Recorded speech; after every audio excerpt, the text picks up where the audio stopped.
बातचीत करेगा।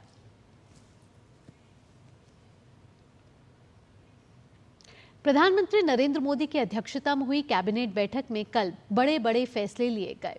किसानों की आय बढ़ाने और मध्यम वर्गीय परिवारों की खाद्य सुरक्षा से जुड़ी योजनाओं के लिए 1,01,321 करोड़ रुपए का प्रावधान किया गया है। प्रधानमंत्री ने कहा है कि इन फैसलों से अन्नदाताओं को आत्मनिर्भर बनाने के साथ ही खाद्य सुरक्षा को और मजबूती मिलेगी। केंद्र की नरेंद्र मोदी सरकार किसानों के कल्याण के लिए प्रतिबद्ध है। गुरुवार को प्रधानमंत्री मोदी की अध्यक्षता में हुई कैबिनेट की बैठक में किसानों की आय बढ़ाने और मध्यम वर्गीय परिवारों की खाद्य सुरक्षा से जुड़ा अहम फैसला किया गया। केंद्र सरकार ने प्रधानमंत्री राष्ट्रीय कृषि विकास योजना के साथ ही कृषि उन्नत योजना को भी मंजूरी दी है। सबसे पहला जो बड़ा फैसला आज लिया गया है वो है किसानों की इनकम को बढ़ाने से और हमारी मिडिल क्लास परिवारों के लिए फूड सिक्योरिटी से रिलेटेड है। ये आप बहुत अगर ध्यान से इसको समझें, हमारे मिडिल क्लास परिवारों के जो थाली में जितने आइटम होते हैं, मेन आइटम्स, उनमें कैसे हम आत्मनिर्भर हों और कैसे एक एक करके उसमें फैसिलिटीज बढ़े, उसका एक बहुत ही होलिस्टिक तरीके से इस आज के कैबिनेट में एक विस्तृत योजना रखी गई है। दो बड़े एलिमेंट्स हैं। एक तो है पीएम राष्ट्रीय कृषि विकास योजना, दूसरी है कृषि उन्नति योजना। इन दोनों योजनाओं के लिए 1,03,21 करोड़ रुपयों का प्रावधान किया गया है। किसानों की आय बढ़ाने के लिए यह योजना काफी अहम है। दोनों योजनाएं कृषि उत्पादकता और मध्यम वर्गीय परिवारों की खाद्य सुरक्षा के लिए अहम है। इन योजनाओं का क्रियान्वयन राज्यों के सहयोग से किया जाएगा। इसमें खेती की चुनौतियों से निपटने के लिए प्रावधान किए गए हैं। योजना के तहत कृषि के अलग अलग पहलुओं को शामिल किया गया है।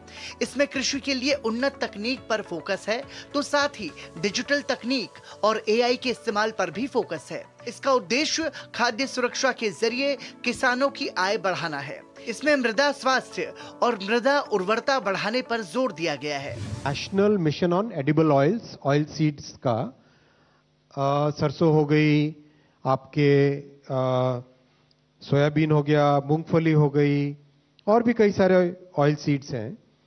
उन सब के लिए total 10,103 crore rupees. Oil seeds, basically edible oils, form a very important component of our food security. For every middle class family, for every low income family, it's a very important component, very important annual or monthly expenditure item.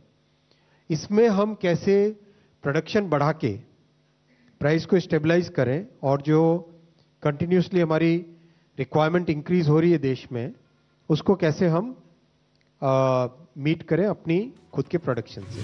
Cabinet ने खाद्य तेलों के लिए राष्ट्रीय mission को मंजूरी दी है, जिसमें उत्पादकता को बढ़ाने पर जोर है। खाद्य तेलों के लिए राष्ट्रीय मिशन में खाद्य तेल की खेती के लिए क्षेत्रफल बढ़ाने का प्रयास होगा। वर्ष 2031 तक खाद्य तेल का उत्पादन 20.2 मिलियन टन करने का लक्ष्य रखा गया है।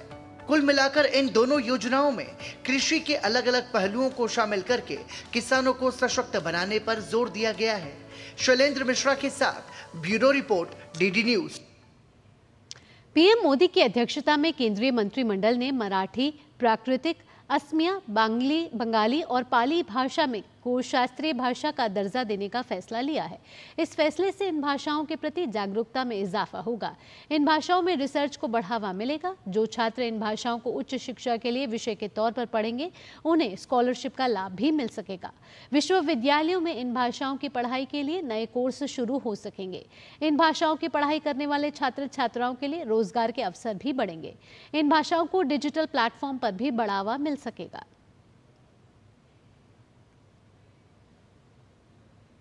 बहुत बड़ा फैसला लिया गया है।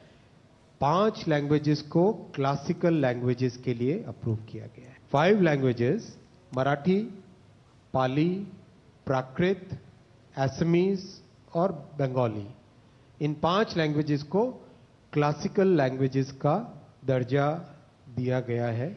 और क्लासिकल लैंग्वेज बनना मने बहुत बड़ी गौरव की बात है। 1500 से 2000 साल तक का उस लैंग्वेज में लिटरेचर है।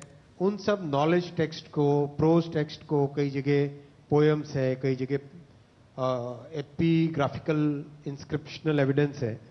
इन सब को ध्यान में रखते हुए ये फैसला लिया गया है। खबर पश्चिम बंगाल से आ रही। पश्चिम